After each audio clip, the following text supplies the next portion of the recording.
Party time. All right.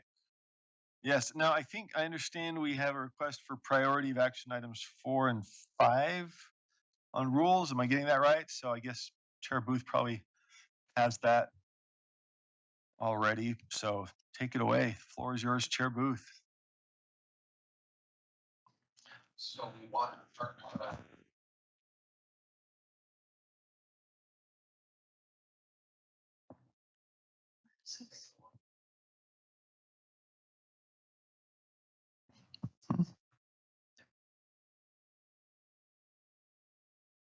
and whoever's driving, that would be great to get that up on the screen.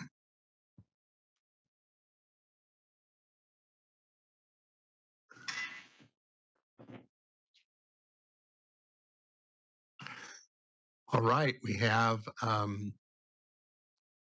action item.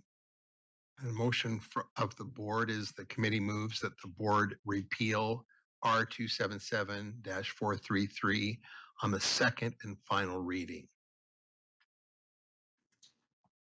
Any discussion of that motion? Any questions about material that was in backup? Okay. If not, Seeing let none. us vote. Yeah, if there's no objection, we'll just accept it.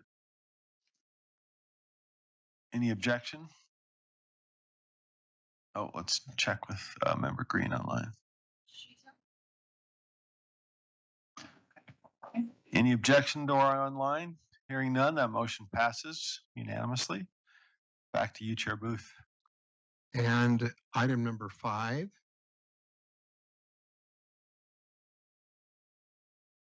We have, this is R277469, Instructional Materials Operating Procedures and Amendment.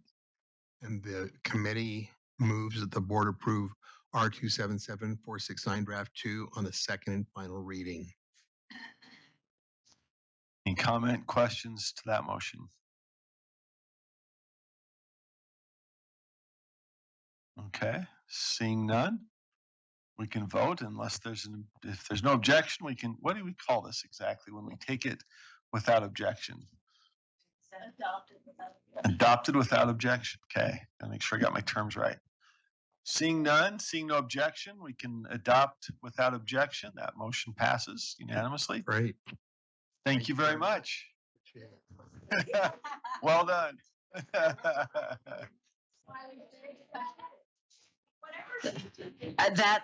That's what happens when your work is clear and concise. We'll bottle that.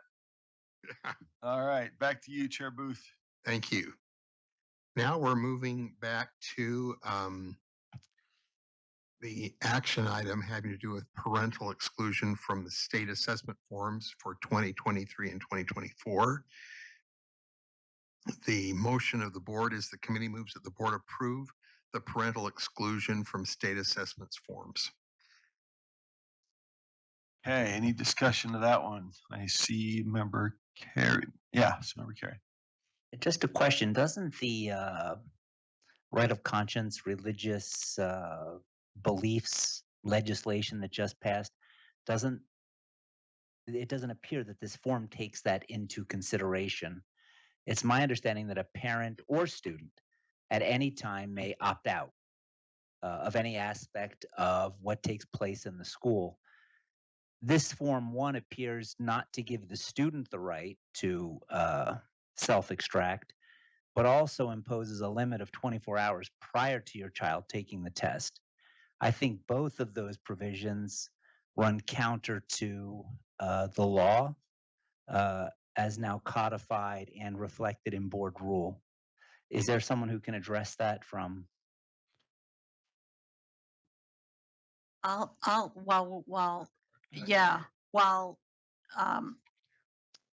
he's coming on up, I'll say from a school standpoint, those tests, in order to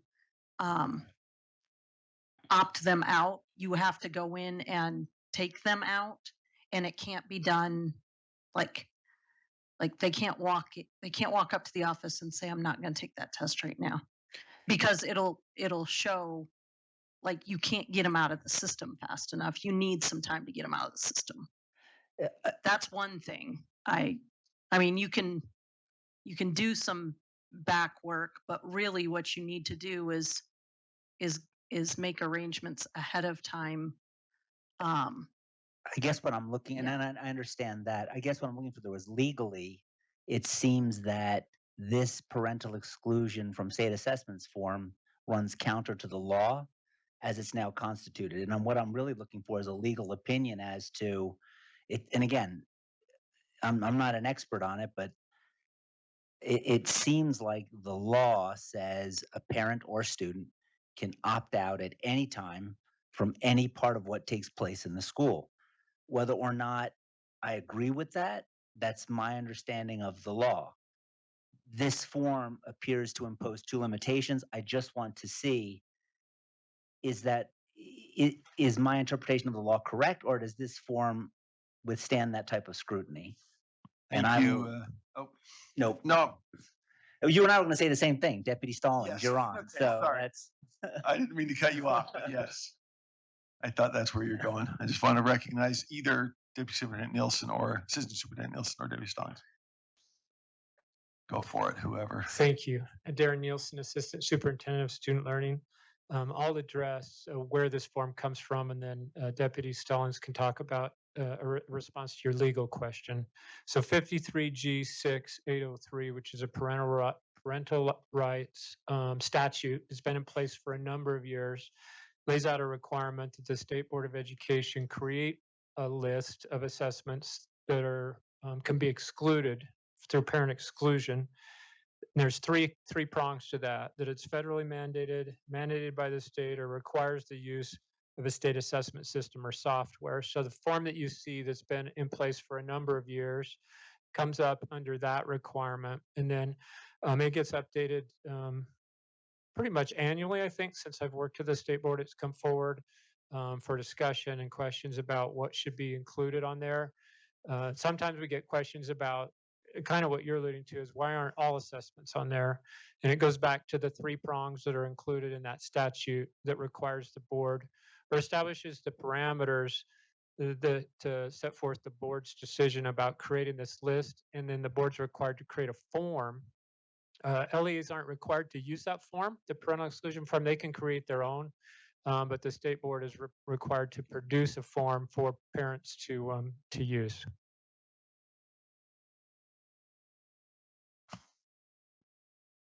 Follow up before we go to Deputy Stallings. Oh, there you go.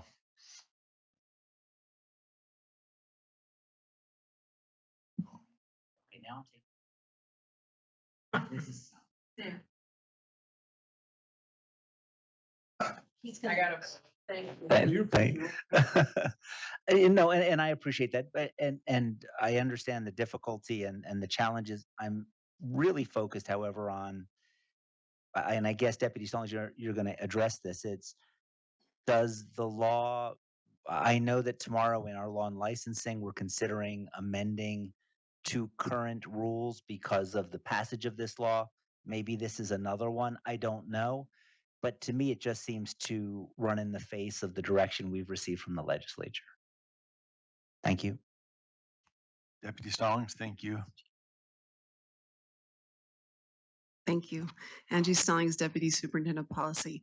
When I read the law, absolutely agree with you 100% that a student or parent, either one, has the right to refrain in any aspect of school. What it does not state, however, is that it doesn't say an LEA is prohibited from having any processes of informing families of their right to opt out or to be excluded, and then to inform schools that they plan to opt out as a courtesy or as a way to track preferences, for example. Because I see this form when I look at it as a parent, if I, it's not only an opt-out form, it's an information form that says, here's all the assessments we provide during the year, here's what they're used for.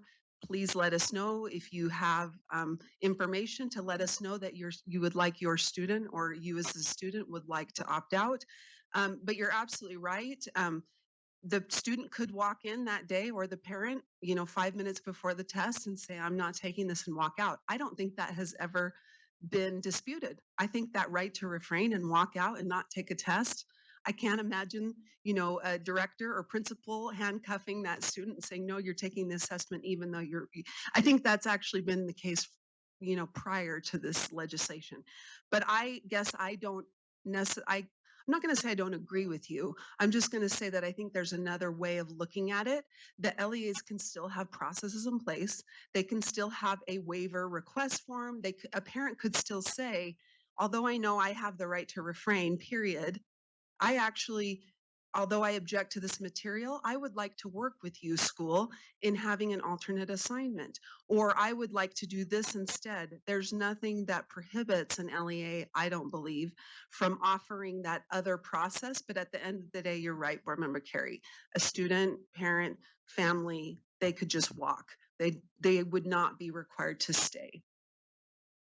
We also get those forms at the beginning of the year, like a parent will do. We don't get very many, to be perfectly honest, but the ones we do get, sometimes we'll get them in September for the whole year. And so they don't wait till the last minute. So it's just a way of communicating. If a student walks in, yeah, they don't take the test, but we also call mom and say, hey, because you just let them know that that's because we're in a middle school. It might be different at a high school, I don't know, but that form doesn't change anything about the fact that they have the right to do it. It's just a way of communicating, and that form gets circulated on different websites, and so it doesn't just come from schools. People will download it from the state board and then bring it into their school. So it's communication. Follow up, Member Carey? Yeah, and I understand that it just seems to be telling the old story, pre-right of conscience, pre-religious belief legislation, because it doesn't mention student, and it doesn't reinforce the current law, which says there is no 24-hour period. So it seems like, yes, are the schools, should they be doing this? Absolutely. Should they be giving notice? Yes. Should they be letting parents know about their rights? Absolutely. But again, I think that we owe the parents full disclosure as to what their current rights are. And this doesn't seem to be doing that. And I know there's discussion, but I would like to make a motion following that. Could I? Well, let's go to the others. I'll come back with the question. Member Vargas. Yep. Thank you, sir. I can wait. I was waiting for them to finish talking. I'm sorry, so I Deputy can wait. Stallings. Go ahead, then we'll go to Member Vargas.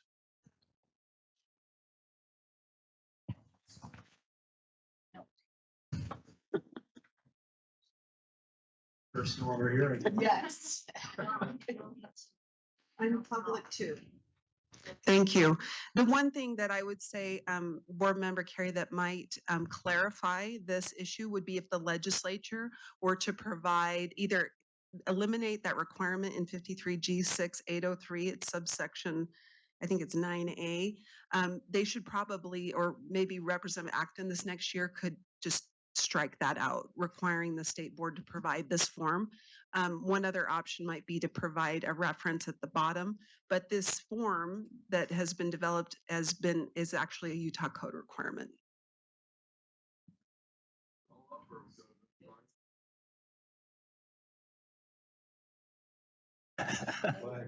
I just want to make Go ahead. sure. Okay, I just want to make sure that I'm clear. I'm not looking to abolish the form. If that's what's required by the law, then we need to abide by that too. I just think that it needs to be updated to reflect the provisions in 348. I think there's still discussion to it, so I'll wait. Thank you. All right, Member Vargas, then Member Lear. I see Member Davis. Do you have the full lineup over here? Vargas, Lear, Davis, and Klein. There you go. Yes, you do. There you go. Thank you, ma'am. So Superintendent Nielsen, I think my question is for you. Is there a rule, and maybe it is for Superintendent Stallings, that when parents opt out of these assessments, do we have it in our current rules that schools may not force a district assessment upon them in lieu of and then claim that it is mandatory.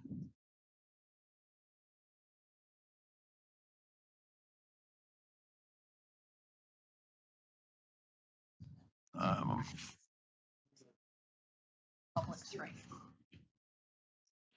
for Darren or Angie?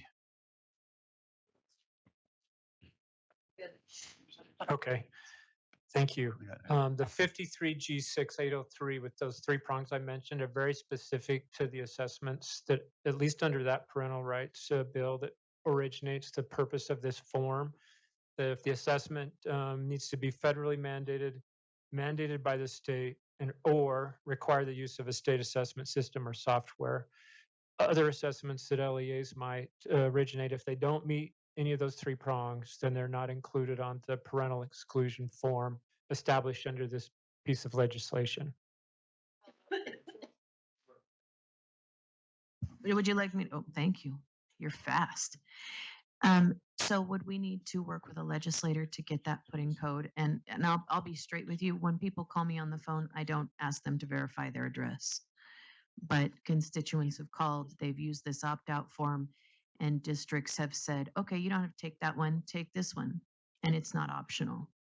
And so my concern is that these opt-out forms are going in, but the alternative then is mandated, which really doesn't provide our students or their parents with an option to opt out of assessment. And so I'm wondering, A, if we need to pursue putting that in board rule, or if we need to work with a legislator to ensure that that happens. And, as I listen to board member Carey, perhaps it falls under that. However, I think we need to make it very clear that when you opt out of a state assessment, you don't get to provide an alternative. There's a reason people opted out, and we need to honor that clear and through that child's education. And so I'm asking kind of a manifold question there. And maybe it's to both of you. Either one. So any request to the legislature would need to come by board vote. You're asking if that's a possibility. Yeah.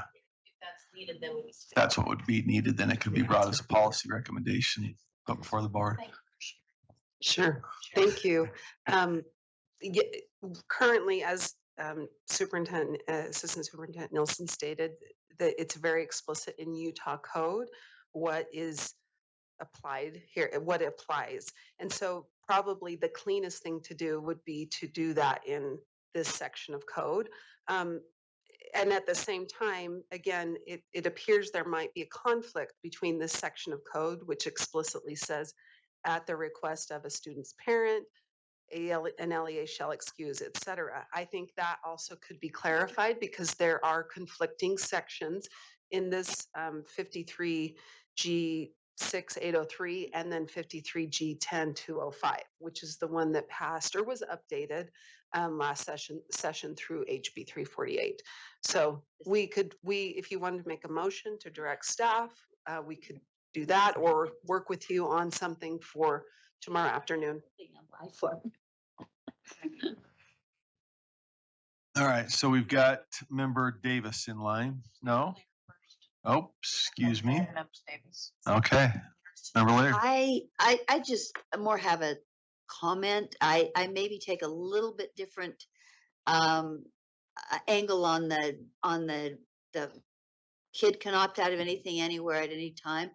In that, I think it's reasonable for the school to say, for the safety of all students, we need to have whatever the form, a 24-hour. Now, I know that literally that law does not say that, but in my view, and I don't know how we advise LAs or if we let them just take their own, make their own decisions about it. But in my view, if I were representing an LEA, I'd say I would rather be told by the legislature, we don't care about the safety of all students. You have to do this on the moment.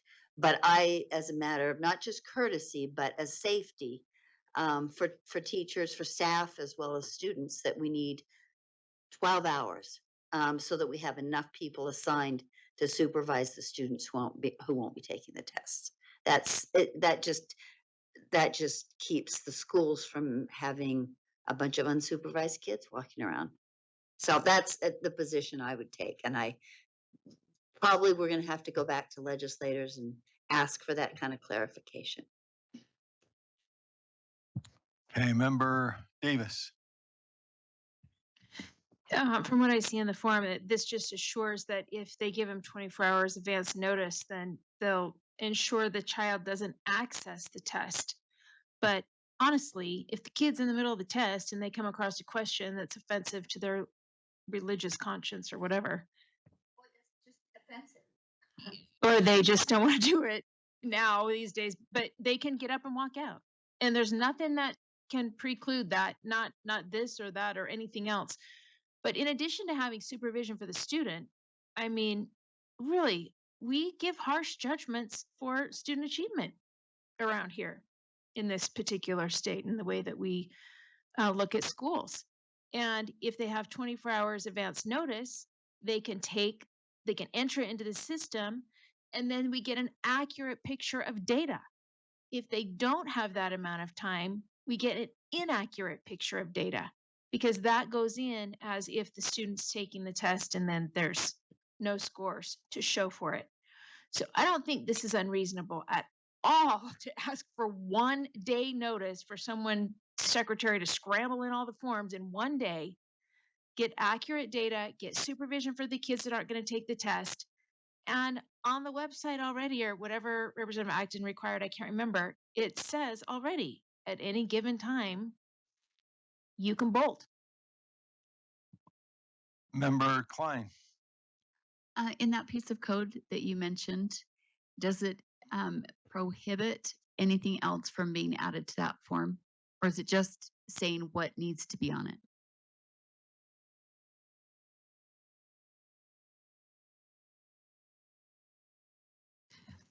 I think so. What the section of code states is that in accordance with rulemaking, the Rulemaking Act, the state board shall make rules to establish a statewide procedure for excusing a student, and then to prevent negative impact to the extent authorized by the statute to an LEA or the employees' valuations, et cetera. Try to prevent negative impact to the school or the parents. So it doesn't say that you can't add anything.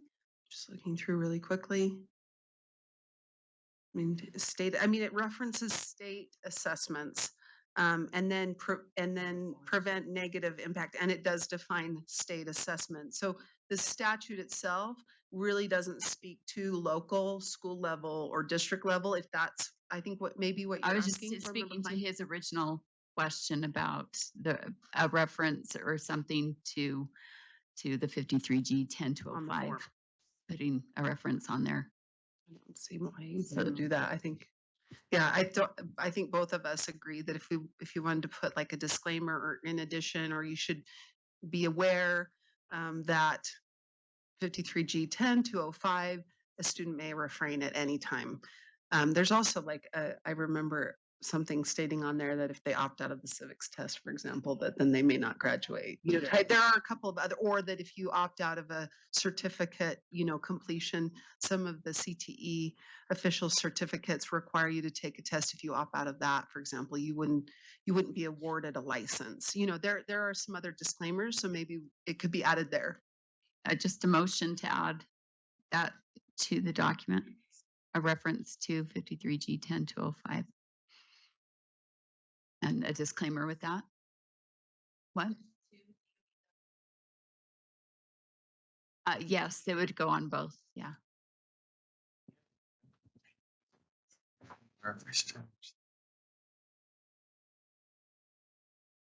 Let's tee this up. Well, Did you make he's got them. Hmm? Oh, so was I taking the motion that you were trying to make? That's much better. Deputy Stallings. I didn't know if you were going to do it, so I thought, well, just. All right, Deputy Stallings. Hold on. One other thing we wanted to point out, that just close reading, this actually doesn't state that the student or parent has to do it 24 hours in advance. What it states is, if you submit the exclusion form to the school at least 24 hours prior to your child taking the test, the school will ensure that your child doesn't access the test. It does not, but it says here that you can actually submit this form at any time.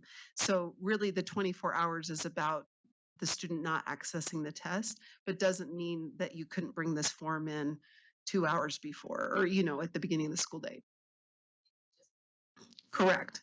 Yeah, exactly. So I was just gonna look at the form and see where that might work This to, is the elementary one. oh, that's the elementary one. Okay. So anywhere at the bottom, probably. Yeah. Cell member Carrie's got, let's see. Got the mic. You're on. Yeah, and thank you, Deputy Stallings, because we were just having that same discussion up here, that the wording of the language with the 24 hours, I don't think it has to be removed, but I do think it has to be changed. So this is the motion I would like to make.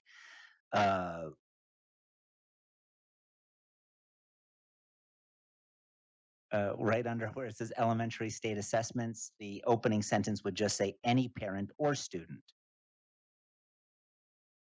may refuse to take any of the following. Refrain. Yeah, I'm happy to. What did I say? Refuse? May refrain? Okay. To take any of the following assessments at any time. And then I would just leave the following sentence. Just recommend. Absolutely. And I would leave the following sentence: the data obtained from these assessments may be utilized by teachers and administrators to review student academic progress, plan instruction, and share with students and parents. I would also leave summative assessments allow for data to be used in public reporting about school quality. And then the next sentence,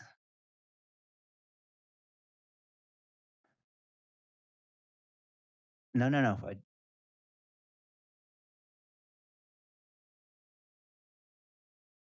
Stricken. So, So everything between the data obtained and about school quality is staying the same.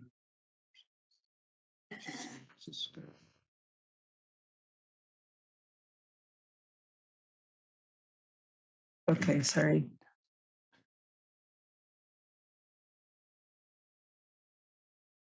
First two sentences.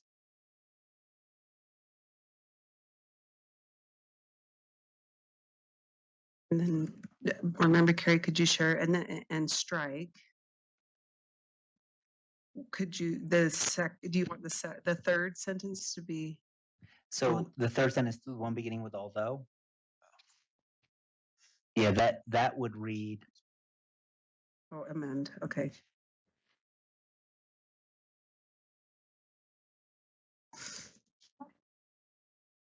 Yes.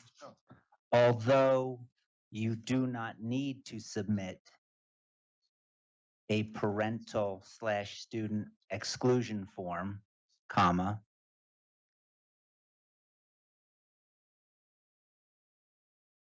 but it's parent or student under the,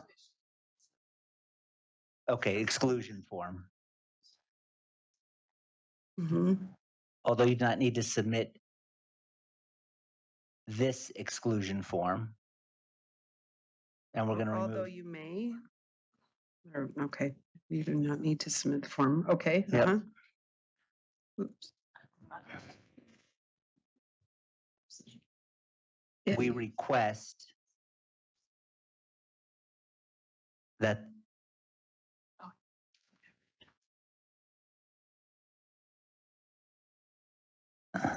that you submit it 24 hours in advance if you'd like to ensure your child does not access the test. Right. And I'm not against them submitting the form, but I just want to make clear that it's optional and there is no time constraint. So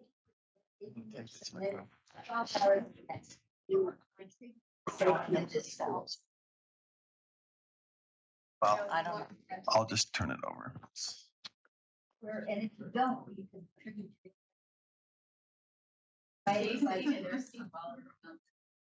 Oh, yeah, they're gonna do that. They can't. Oh, yeah, they're. Well, Deputy Stallings, is it possible to end this? Because again, I don't want to give we can't punish, I don't know what the language in the statute is, but it says something that we can't, punish or just because or reward them for. Penalize. And it appears that we may be suggesting that, so I would just say, submit the form to the school at least 24 hours prior to your child taking the tests, period. Because I think once we start saying, well, then they won't access the test, you seem to be giving a benefit that another student wouldn't receive, which would appear like a punishment. What about saying you need to pick up your student immediately? So that the school. That sounds like a punishment. What, it sounds like. Sounds like fun. No.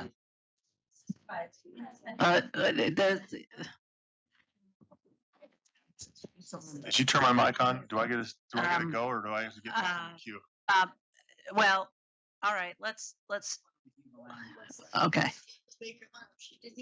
Some, I forgot I'm still. well, no, I'll take over so you can participate.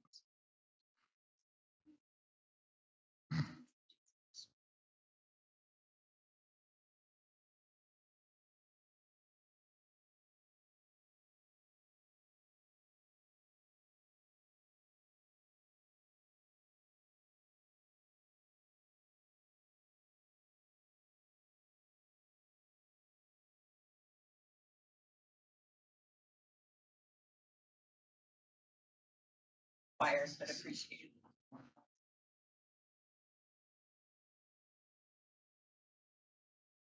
Yes.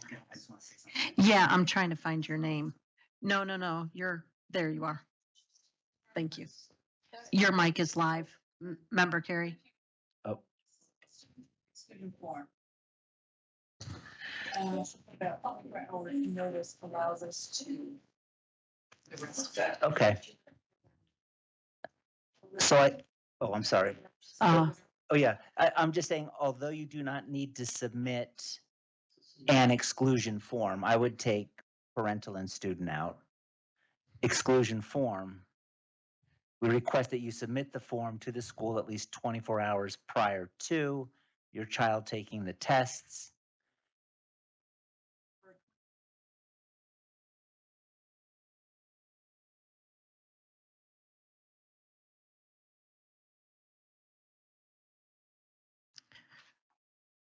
Member Carrie, we'll come back to you. We'll give you a minute to think while we entertain some, Member Hymas.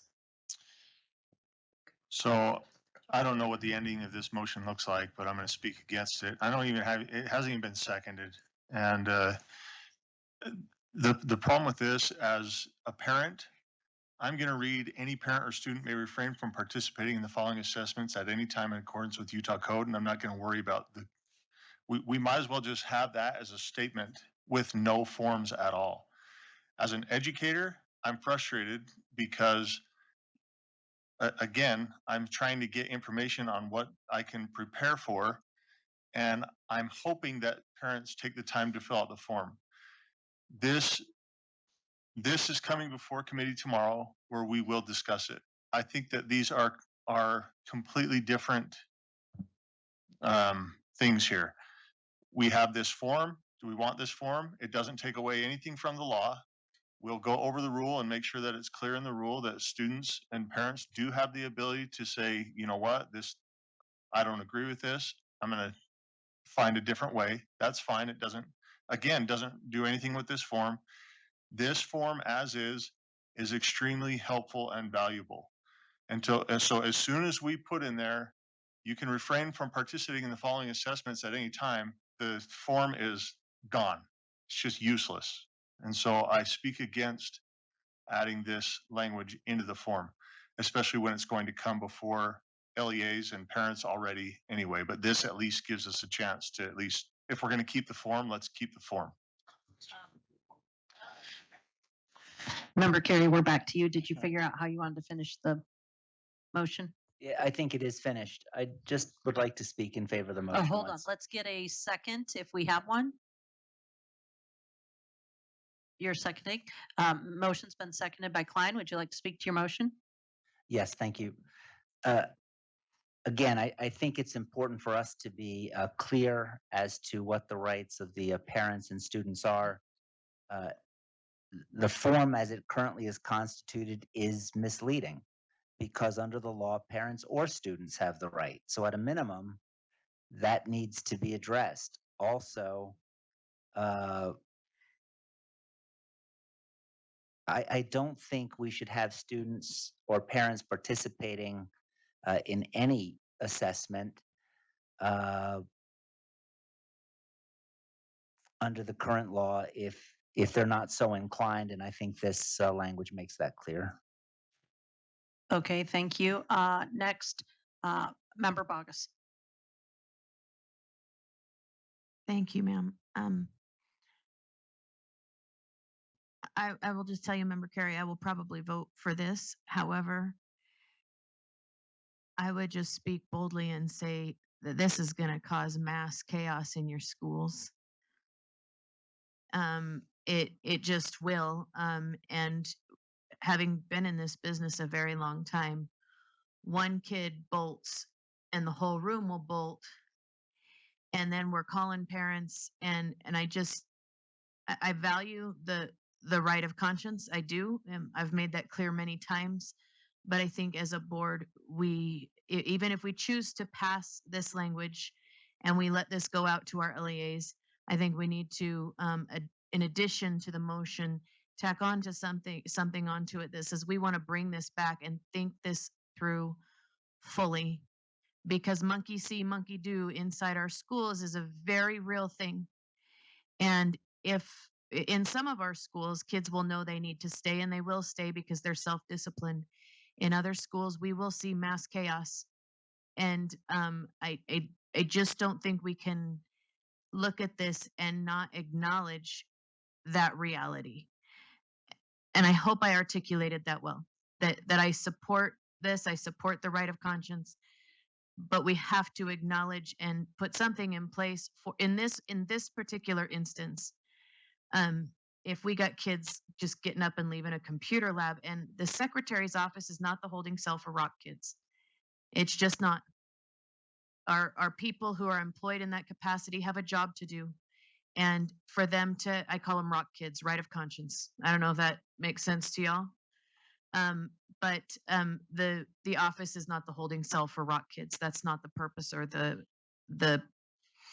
job description of the wonderful people who work in those positions. So again, I will vote for your motion, but I do think we need to think this issue, the testing issue, through to its logical conclusion and how it will play out in schools. And I would just like to challenge us all in that capacity right now. Thank you. Member Klein. Yes, I would speak in favor of this. But on number 2, I would recommend a slight change on the wording, because parents don't take the test, so they can't refrain from participating in the assessment, but they could waive their child's participation in, and the student may refrain from.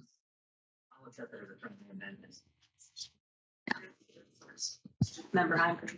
Member Hymas. I'm going to call a question. Probably parent may waive, or a student. Yeah. We don't. I think waive. Go ahead. Yeah, no, I think waive is the language in the code. I think A student may, or a parent may refrain. waive, and a student may refrain. I think in one code, it's refrain for the right of conscience. It's the waive for the in the testing rule. You can waive an assessment. You refrain from. Actually, it uses both. Yeah. Oh, I'm sorry.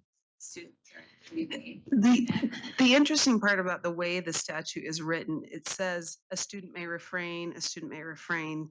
And the way it references parents is it says a school may not, in any aspect of school, require or incentivize a student to affirm or deny the student or the student's parents' religious right or religious belief or right of conscience.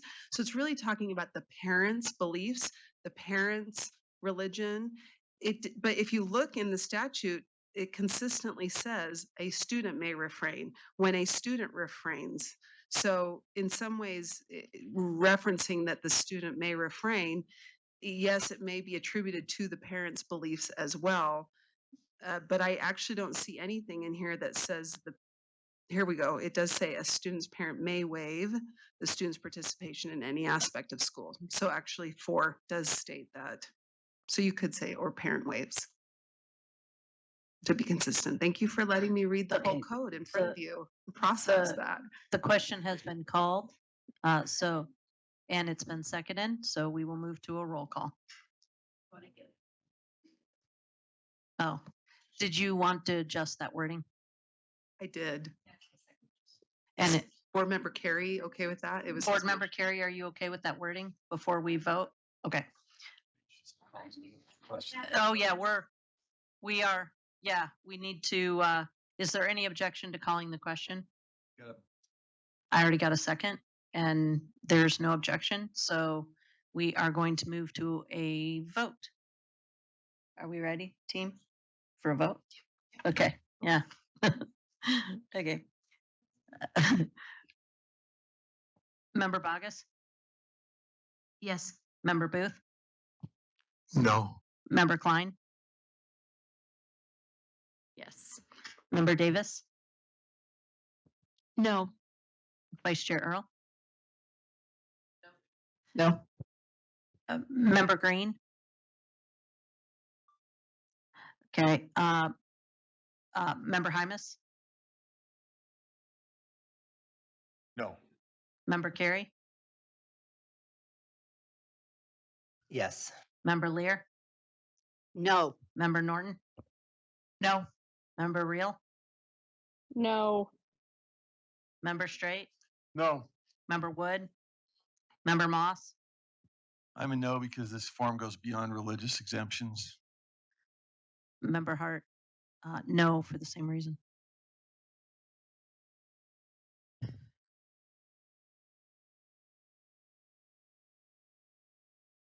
No, 11. So that motion fails. Vote 11-3 with 2 absences, 1 absence. I do think the form is going to end up coming back to us. I think, but go ahead. I forgot who was running this. I guess I That's was. And then you. You were gonna. Oh, did you want me to do? No, that's fine. Oh, I'm sorry. Member Davis? I just kicked you out. Member Davis, try again. Oh, good. Thank you. Yeah, I'd like to call the question. I think it's very clear. It says that if you submit the parental exclusion form to the school at least 24 hours prior, then we can guarantee that your child won't access the test. So call the question. Okay, the question's been called and seconded by Member Hymus. Any objection? Is that an objection? No, okay. We will go to vote. Ready? Member Wood? Yes.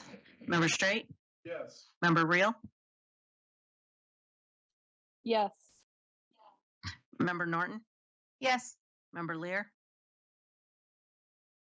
Yes. Member Moss? Vice Chair, Chair Moss? Yes. Member Carey? Yeah, no. Member Hymus? Yes. Member Green? Member Earl? Yes. Member Davis? Yes. Member Klein? No. Member Booth? Yes. Member Bogus? Yes, and I have a motion. Okay, and Hart is a yes. I've already passed this form out.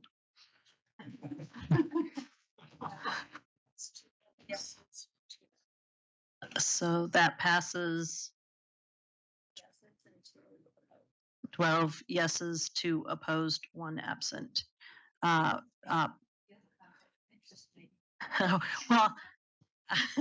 I thought it was already passed. It went out with registration. Like, I guess that's an old form. I guess, whoops.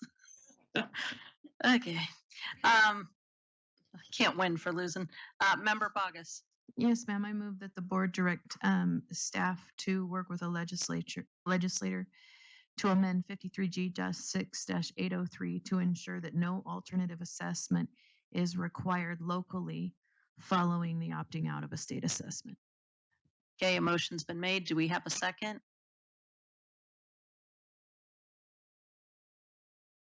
Member Lear, do you have a question? It would be a point of order. Okay, go ahead.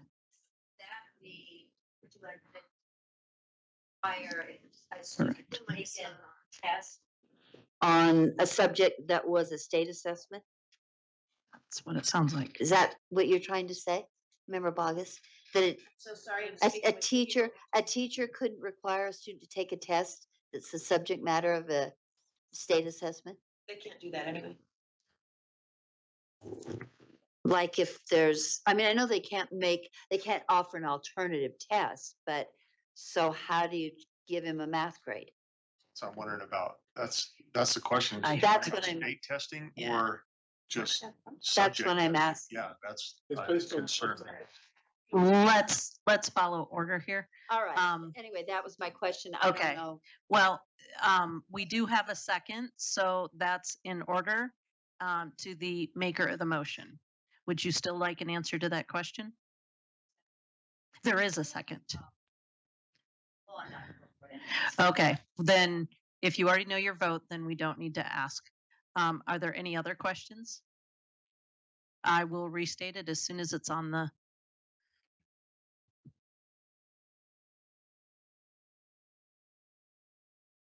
I know. You want to come to my house? Do you want to at least park in my driveway for crying out loud? Oh, yeah. Comfortable bed. Can't be wrong. Yes, you have the floor, Member Hymas. Member Hymas has the floor, please. And it's very important. Okay. Probably isn't. We're just waiting as it's typed up. I'd speak against this motion again as an educator. I don't know how we keep the integrity of a subject if a student opts out of a test. And I can't tell you how many, I could tell you all the tests, if this were available when I was a kid, it would have gone against my right of conscience. So I think we're playing a dangerous game here. So I'd speak against the motion. May I respond? I'd like to, Hold on. Member Bogus is up first, and then Member Reel. So, Member Hymas, I'm with you. I get it. But even there are 3 people watching and telling me stories of literally of, I opted my kid out of Rise and they made him take maps. I opted my kid out of Rise and they made him take this. I opted, like 3 people have texted me just while this conversation's going on. And so my point is that this is an issue that frustrates parents and that we have to have some sort of allocation in place. And it is messy. I won't deny that it's messy. I think the idea that students can bolt causes me great consternation. But that's a reality of code. But if a parent signs that exclusion form for a district to kind of underhandedly, if you will, slide in that next level assessment, I don't think that's fair and sporting to our parents in the reasons that they opt out of assessments. So that's just going to be my response to that. But your argument itself has merit. It does, and we need to think these things through to their logical conclusion. Thank you. Member Reel. yeah, I wanted to comment. I appreciate what Member Bogus says about thinking these through to their logical conclusion, because this is part of the reason why I get frustrated at a lot of legislation that we see come through, because the implications of a lot of this legislation are far greater than what is even discussed while the legislators are working through the bill. And for me, the first thing I thought of when the bill was presented was a wonderful, hardworking admin that takes on the burden of all of these students who, just as Member Hymas said, I would be with him. Member Hymas and I would have been walking down the hallway saying we were opting out of this for our right of conscience. And So that's what's frustrating to me, and I do not think that I'm speaking out against this because I don't think that it is appropriate for us to put more work on our staff at this time when a lot of the burden, I believe, should be placed on the legislature for creating legislation that is half baked and not thought through and not considering the implication it has for our entire system. Thanks.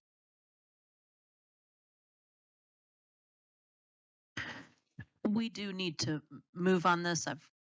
Yeah, we need to move on this quickly. This was not noticed. This is, yeah, we can bring this up tomorrow during legislature. If we can close this out quickly, then we can move on it. If not, we need to look at this tomorrow during our legislative discussion. It's not a noticed item, correct? Is that okay?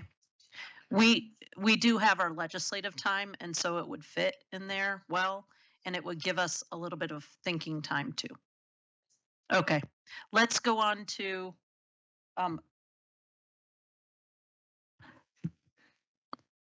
Chair Moss, you had something.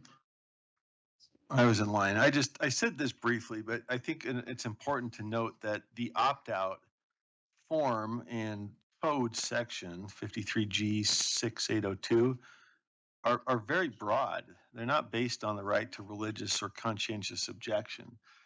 And so, you know, when we incorporate that new section of 348 into this, we can unduly expand 348 beyond its natural bounds. And I think this is something for tomorrow, but you know, we have to be careful not to impose into this broader opt-out right something that is limited to religion and conscience.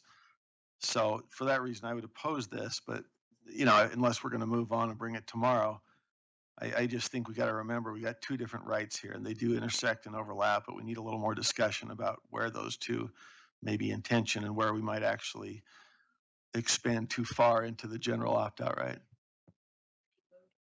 That's it for me. Okay, so next, I administratively tabled it without a vote. It wasn't on the agenda anyway, so I just moved it. Next up, back to you. Standards? I don't know.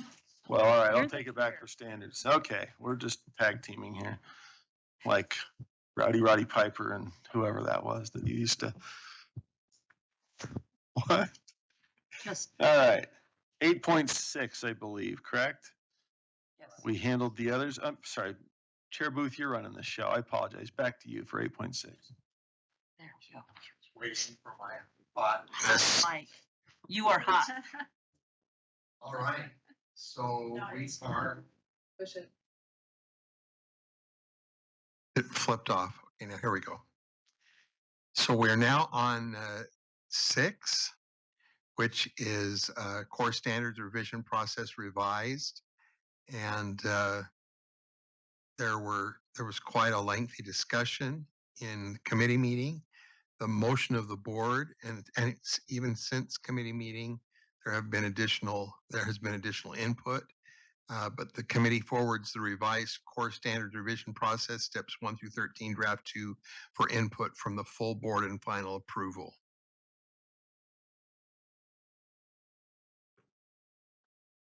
Discussion, comment. We have let's remember Bogus, but I think which one are we? One out of committee this. Yeah, we got to make sure we understand. Does everybody know which one we're talking about? I think we do. All right, member Bogus. Sir, I'd like to make a motion that we table this item till at the earliest tomorrow or at a time determined by board leadership. And I would like to speak to the motion. Should it have a second? Do we have a second? Second from member Klein. Back to you, member Bogus. So the rationale is very clear. I have a lot to say about this issue. I don't know the other members of the board, but I would like to postpone it to a time where we are fresh and calm, and we still have a lot of business left to conduct this evening. And I just think it would be prudent that we put it in a space where we can do our due diligence and ensure that we do the best by the people of our state. My question. So question is time sensitivity and also notice. I guess it's time probably too late to roll it over till tomorrow. Correct? Yeah. But And there's so this would have to be September. Well, or an emergency. I guess here let's go to Deputy Norman. Time sensitivity. We have stuff coming before us in November to which this will apply. No? Yeah. Let's go to Deputy Yeah, Norman. Deputy What's the time Superintendent frame? Norman. So the time frame is in September. Jennifer Thronson is going to be bringing forth the standards review and what came out of the surveys of what is needed to go into the queue. Right now, it looks like mathematics will be in the queue, which means that would be started in November.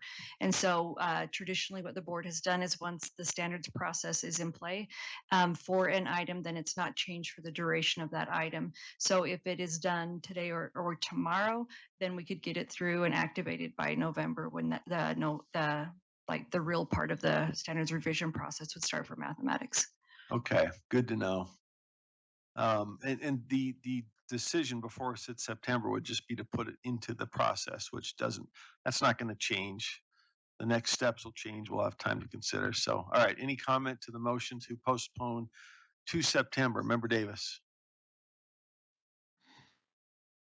Yeah, I would speak against that and make a substitute motion to move draft standards revision process revised draft 1.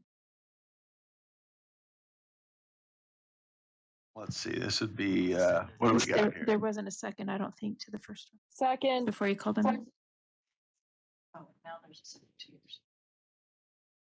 All right, so we had a motion to postpone. It's a substitute motion in order. I keep forgetting the interaction between a motion to postpone and a substitute that goes back to something substantive. There's a second. Yeah, Sarah. Not mine, but is there a second to postponing? Christina's? But then a substitute motion. Which we sort of declared as September, right? She kind of left it to us, and we said, all right, September. So the pending motion was to postpone. Can you Who was sub the that? second? Did we have a second on the postpone? Natalie, okay. Can you? Can we bring back a substitute motion on Sarah seconded mine. substantive when a pending motion is to postpone?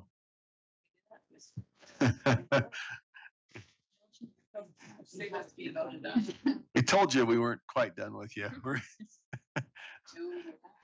Go on. Can So the you? question is, go I was ahead. gonna No. repeat. Can you make a substitute motion after a motion to postpone has been made and seconded?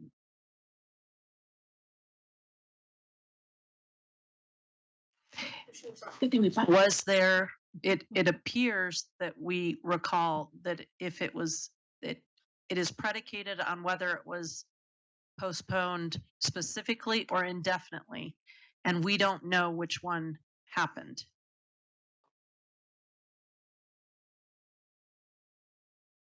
Well, it was being discussed as the substitute motion was made. It was to postpone to a time determined by leadership, to which we said, okay, September.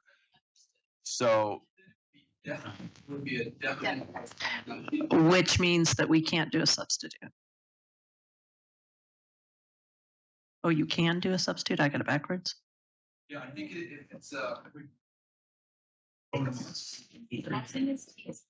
I know. Your spout pick.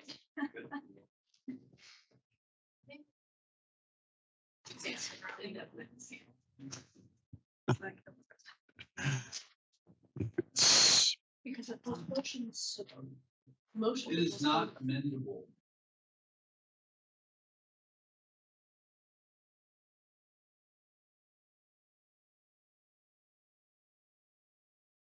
Excellent. Okay, so thank you. The substitute motion then is that the board approve the revised core standards revision process draft 1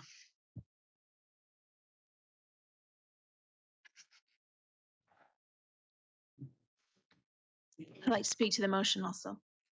Did we have a second for that? Real. So can we just briefly clarify what was brought out of committee and what's draft one? We had an initial motion, right? Draft two is what came out of committee. Is that correct? And I'm trying to find that in backup. I just want to make sure members know what was brought forward and what's now being moved as a substitute. I don't see draft two in the backup. I get that, but didn't we have an initial motion? Yeah. Top motion was core standard revision process steps 1 to 13, draft 2 for input from the full board or final approval, right? I don't see draft 2 in the backup. I just see draft 1. So the initial motion that was on the table was draft 2. I don't see it in here. It's just the document that's there. Which there's 3. It's just called document in backup. It doesn't say. I don't know. Okay, so the first item in our backup is called Standards Revision Process Revised 2023 Proposed Amendments, June 2023 Draft Board Essay. There's a doc version, a PDF version. Those are the same documents, and they're both draft 2. One has the changes, the other one has it without. Has it changed? Has it? Nothing says draft 2 in backup. So one is redlined and one is the final. Both of them are draft 2. Yep. And then Okay, so all right. So the top 2 are what originally came before us. Same document, one redlined, one just in final clean version. What's now being moved is draft 1, bottom there. All right, sorry. Just I don't know why they named it draft 1. It's a little confusing, but it's the other one's just the document, I guess, and this one is draft 1 as named in backup. yes, member Bogus. So is draft 1 that's redlined the amendments from the draft that came out of committee? Yes. Okay, thank you. So can I speak to my motion? Yes, please. Okay. So the new draft that has the yellow highlights is the clean version of the SNA draft, and then the yellow highlights are the amendments of that draft. And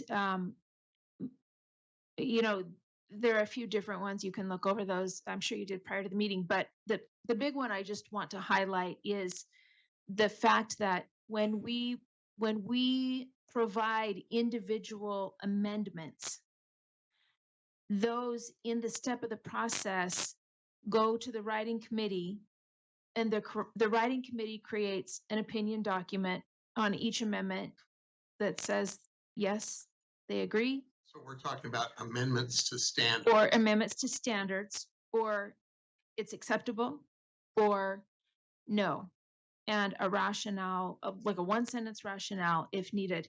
And this is to avoid 20 hours of standards meetings or full board meetings where we have to continuously phone a friend. Well, let's call Milo and see what he thinks. Well, Milo's going to call his expert on that thing and see what he thinks.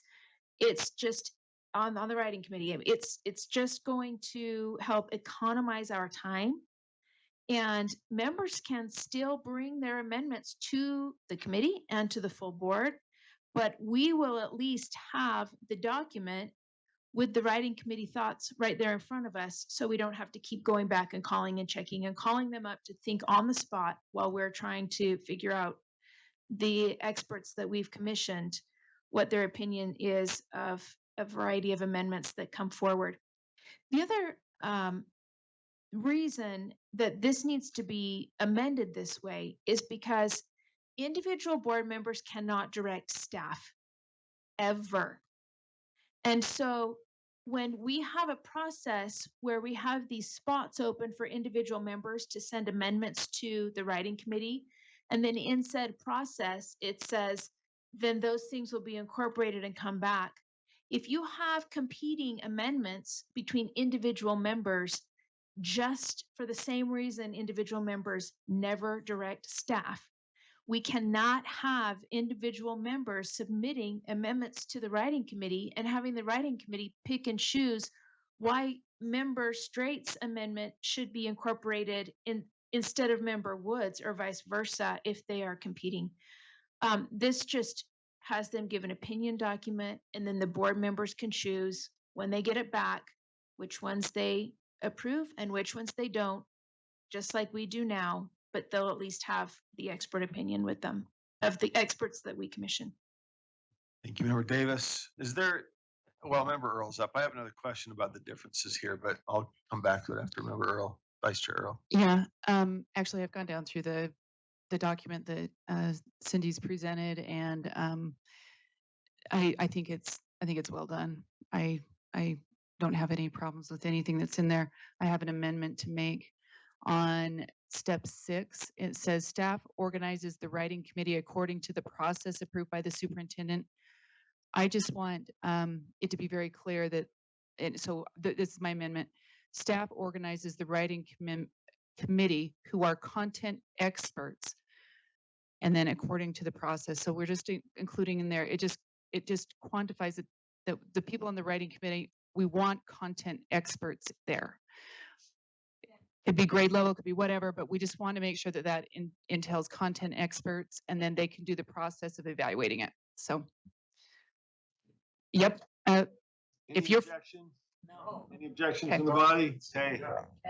Amendment accepted. Thank you, Vice Chair Earl. Does that conclude your comments? Back to Member Bogus. Oh, one more thing. Can I do one more thing? I just, as we went down through this process, I just want to articulate that there's so many opportunities for board members to be active part of this and to engage with the writing committee in a very productive way. I feel like the thought process was valuable. I appreciate the input of the various different members that put pieces into this. I think we're at a really good spot. And part of the reason why we won't have, in my view, as many motions at the end is because we're not waiting to the end to allow those key things that people are very important to board members for whatever reason, and those can still be weighed out. I just think this is such a more thought out process. So thank you.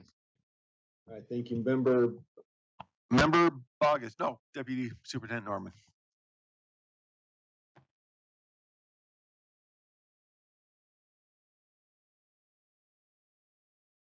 Oh, public one.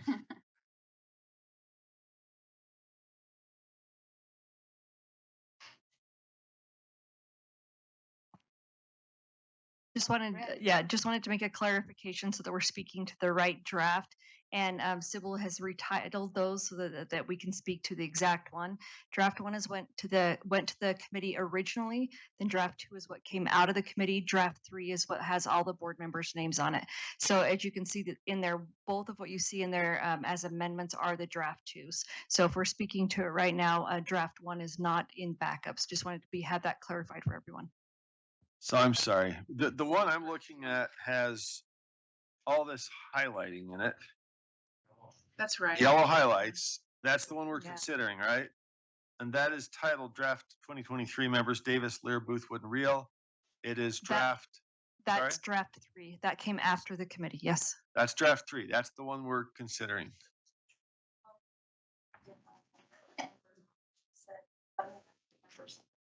Yes. Okay. All right. So it's draft 3, not draft 1. Got it. Okay. Where were we? Was it Member Bogus? Thank you, Superintendent Norman. I do believe that we have direct conflict in step 3 and step 6. And so I'm wondering how one would reconcile those. And then I would move that, well, let's just answer that first, and then I have a motion. Is that a question for Deputy Norman or for? Can you clarify exactly what you're referring to? I'm not sure, because those are 2 different groups. Maybe I'm not understanding.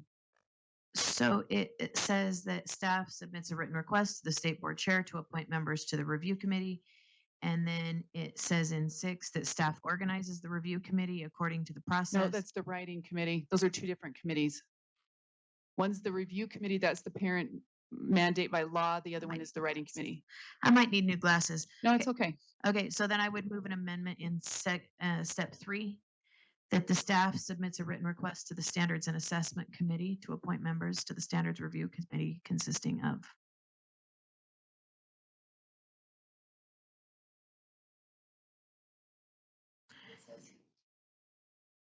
Yes, that staff submit a written request to the Standards and Assessment Committee to appoint members to the Standards Review Committee. Chair is who. Right, but it's required by statute. Yeah, it's required by statute, but I don't know that it's required board chair. And I think that's what you're articulating, whether the board chair or Standards and Assessment Committee. Mhm. I think you're adding more time to your process doing it that way personally, but Yeah. so you're gonna have another month or two to do that instead of. Somebody instead of one guy. Just my sensor's out. I gotta change it. It's laid out in statute. Laid out.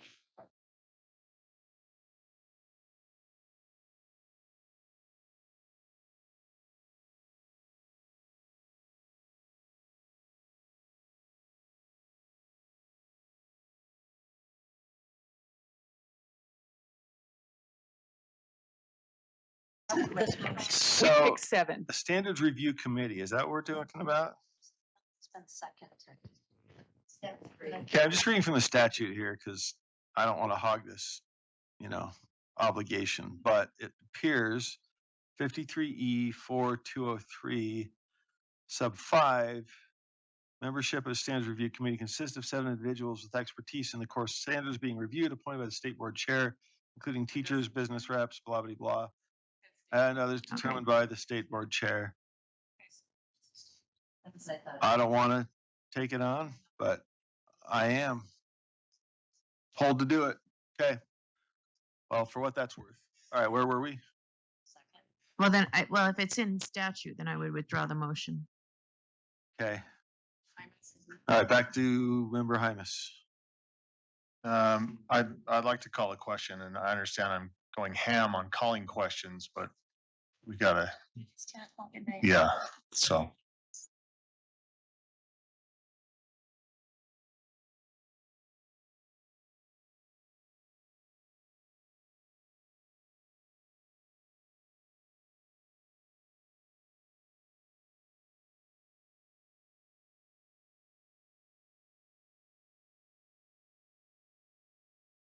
Do it by acclamation without objection. Anybody object to calling the question? Member Bogus objects, so let's take a vote. Let's see, where did my chart go? Okay. All right. The motion is to call the question on approving the revised core standards revision process draft 3. So we're moving on whether to move forward directly to a vote without further debate. Requires 2/3. Member Bogus. Member Booth. Yes. Member Klein. No. Member Davis. Yes. Vice Chair Earl. Yes. Member Green. No. Vice Chair Hart. Yes. Yes. Member Hymas. Yes. Member Carey. No. Member Lear. Yes. Member Norton. Yes. Member Reel. Yes, and thank you for all the collaboration on this. Member Straight. Yes. Member Wood. Yes. And Member Moss is a yes. Passes 11-4, so we move directly to a vote on the underlying motion, which was Member Davis's substitute motion that the board approve the revised core standards revision process draft 3 as amended. Was it amended? Yes, it was amended. A friendly vote. I mean, a friendly. Oh, just friendly. With the friendly add. All right. Member Wood. Yes. Member Straight. Yes. Member Reel. Yes. Member Norton. Yes. Member Lear. Yes. Member Carey. Yes. Member Hymas. Yes. Vice Chair Hart. Yes. Member Green. No. Member Green is a no. Vice Chair Earl. Member Davis. Yes. Member Klein, No. Member Booth, Yes. Member Bogus, No. Member Moss is yes. That motion passes by vote of 12-3. Okay, thank you. And I will echo the thanks for all the work that went into this. A lot of hands collaborating on this. Sorry? Oh, I know. Just commenting on that one. We're back to Chair Booth. If I, No, I thank you on- very much. On that particular item. That's right. That item had a whole lot of hands in it. So thank you. Back to Chair Booth. All right, we're now on number 8, the ethnic studies standards analysis. And the motion of the board, the committee moves the process that its core standards are updated. The board addresses the components of the ethnic studies law. Committee asks the full board for their approval. Any discussion to that motion? Seeing none, let's vote. Oh, sorry, is there discussion? Live. Oh, sorry. Okay.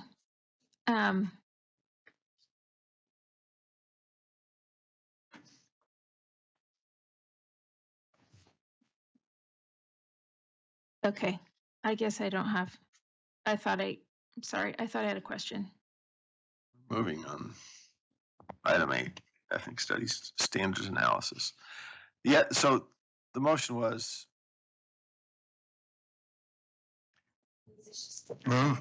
The committee moves that the process that is the core standards are updated. The board addresses the components of the ethnic studies law. So in other words, when mathematics comes up next time, when each content area comes up the next time over the next several seasons, rather than trying to do all of the content areas now and insert ethnic studies components or reviewing what is already there and what needs to be added, that as each content area comes up in its normal sequence for review, then we would at that point review the ethnic studies infusion that needs to take place in each of those content areas. okay. Any further discussion of that? If not, I- Vice Chair Earl? Yeah, just a couple things. I don't know if you watched standards and assessment meeting.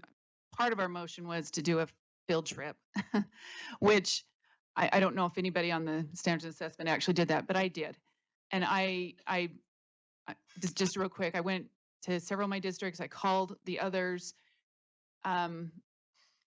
My point in saying this is I wanted to know, do we not have different cultures and different people represented within our curriculum? And the reason why I'm sharing this is, it was kind of the motion, a little bit of the motion coming out of there. It was a little bit of a tease saying, let's go on a field trip. I think we need to work with the legislature on this particular law. There's a lot of pieces of this law that I think are misleading. For example, it asks us to ask the LEAs to submit evidence that they're doing ethnic studies, which the evidence they'd have to submit is their curriculum. Well, if they're submitting curriculum to us, are we giving an okay on their curriculum? There's a mixing of responsibilities that's unclear here. And so I think that there's some complications with this law. Even everybody's supposed to update everything by 2024 next year, their curriculum. Schools don't do that. You don't just redo your whole curriculum within a year. And then this goes back to the field trip part. When I went out and looked, as I asked, called my districts, they said, this is old news. We've been doing whatever this is for 30 years, meaning we don't have a single ethnicity represented or a single group represented in any of our books. And so there's an uncertainty around some of this. I guess the reason why I'm sharing this is I think we need to work with the legislature to clean up some of the ambiguity in this and some of the roles that are crossed. And therefore, the recommendation that came out, and I speak in favor of that, is currently, while this sits on the books, that as we update our standards, we will consider the things that are in here and do what we've been doing over the last 2 until we get some clarity on the law, because it seems like there's some movement and uncertainty even within that commission exactly what things are. So I just wanted to explain that. You might want to even talk with your own districts and ask them the same thing. So, okay, thanks. All right. Vice Member Booth, Member Lear. So there was also the component of the rule making that was required by the legislature. And do you want to just speak to that quickly? Yeah, I'll speak to that quickly. There is, we're to create a rule around this. At the same time, because there are moving parts, even within different legislators want different pieces of that, we're going to kind of be reaching out to them and asking them, and that's through staff and just asking what is it you want. And the reason why we're saying that is because it seems like every time we move on something where there's uncertainty, we become the target, so to speak. It's like you didn't do it right, or you implemented it this way. We've already heard that saying, oh, you've already started this. When in reality, that we've always included different groups within the standards. So it's trying to create that clarity before we create a rule. We want to make sure we know exactly what's expected so that we don't become kind of I don't know, meaning that we just want to be clear, if that makes sense, and make sure we meet the requirements. So there was some, there was, there was still some different, very diverse opinions on that. So we don't want to be, we want to make sure we get it right and working with them, just like with other legislators on some other provisions. So. Thank you, Member Davis. Yeah, do we have the recommendations of the Ethnic Studies Commission yet, or are we still waiting for those? And they, to my knowledge, they have paid for a staff member that's housed at USBE, and that staff member is helping the commission to kind of know what the standards landscape is here and is working with them. So I'm wondering if when they give us their recommendations, that might add some of that clarity, perhaps. Member Lear. I just want to be cautious that I hear what you're saying, Member Earl, about going to the legislature, but before we do that, let's the rest of us gather some information, because what I'm going to hear from my community is going to be very different than you're going to hear from Northern Utah. So let's not anybody get ahead of this and be proactive just yet and talk to legislators saying we want to change this, because I think we need to gather more information for at least another month before we jump into that, and then have a board discussion about our message to the legislature. So it's not one or two board members taking their opinions to the legislature. Right. That would need to come back through any policy proposal for legislation, right? Right. There's discussion. There's a commission, Vice Chair. I'm already hearing a different message from Salt Lake District and a couple of legislators. We had a breakfast a week ago, and it was a very different message than. That's what I'm saying is That's what I'm saying is there's very different messages, and so. But let's just not go talking to the legislature until we have a board consensus. So that was the invitation to go out and see what's in your districts. That's why I talked about go see what they have available. That's that open invitation. Heard that blended with let's talk to the legislature. Well, I think the let's talk with the legislature. This is the board. That's why I'm saying that, right? After we gather what we need to know. So a policy proposal, right? Members are talking to legislators. Any policy proposal would come from the board by vote, right? Folks are talking to people. There's a commission out there, but any board position on what to change comes from board vote. Just like tomorrow, right? We could bring forward a policy recommendation. Right. I don't think it's ripe for that yet.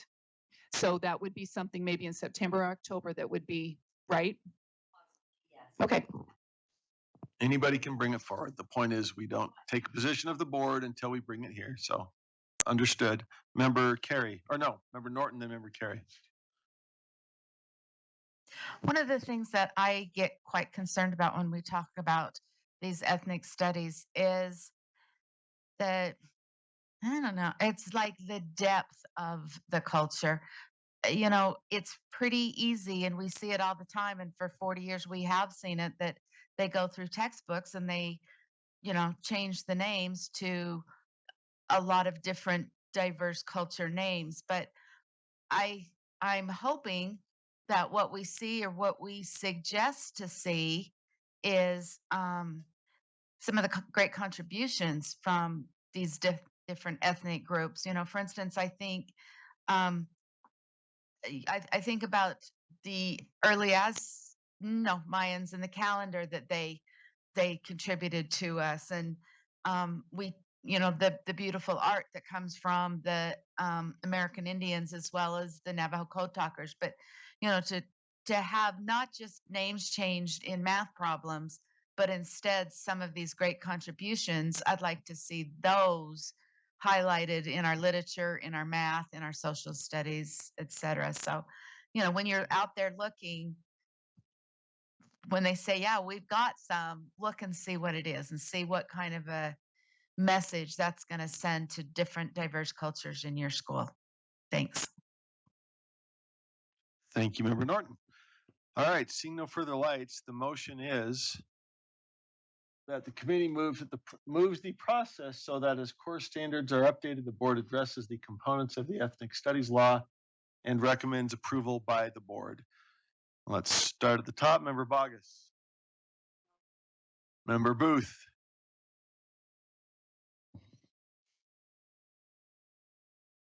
Yes. Member Klein. No. Member Davis. Yes. Vice Chair Earl. Yes. Member Green. No.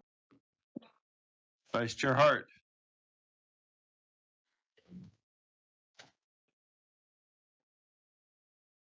Member Hymas.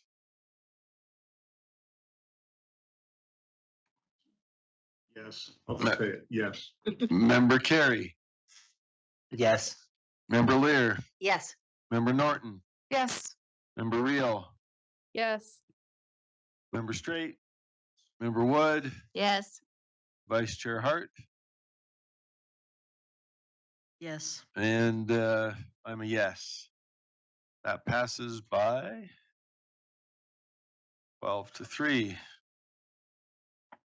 All right. Does that conclude standards and assessment? Or yes.